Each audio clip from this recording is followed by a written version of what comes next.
কখনো বৃষ্টি, কখনো মেঘ, কখনো রোদ। ওয়েদার ঠিক কিরকম থাকবে আজ থেকে গতকাল অবধি তো আমরা দেখেছি সকালেও বেশ কিছু জায়গায় বৃষ্টি। বিশ্বজিৎ রয়েছেন আমার সঙ্গে, আরো ডিটেল জানাতে পারবে। ওয়েদার আপডেট কি বলছে আলিপুর আবহাওয়া দপ্তর, এই বৃষ্টি কমবে কবে? দেখো, মৌসুমী অক্ষরেখা এই মুহূর্তে বাংলা থেকে একটু দূরে রয়েছে, তাই পূবালি হাওয়া বা দক্ষিণ পূবালি হাওয়াতে প্রচুর জলীয় বাষ্প ঢুকছে। আর এই জলীয় বাষ্প পাস করার সময় বিক্ষিপ্তভাবে বৃষ্টির সম্ভাবনা থাকছে। আজও উত্তর ও দক্ষিণ 24 পরগনা, 2 মেদিনীপুর এবং ঝাড়গ্রামে বৃষ্টির সম্ভাবনা, এবং সংলগ্ন কলকাতা, হাওড়াতেও বিক্ষিপ্তভাবে বৃষ্টির সম্ভাবনা রয়েছে।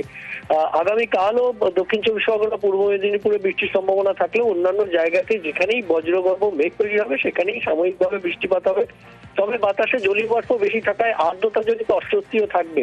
কখনো পরিষ্কার আকাশ, কখনো আংশিক মেঘলা আকাশ, এরকম ভাবেই আগামী কয়েকদিন কাটবে। সোমবার থেকে বৃষ্টির পরিমাণ আরো কমবে। বুধ বৃহস্পতি নাগাদ বৃষ্টি।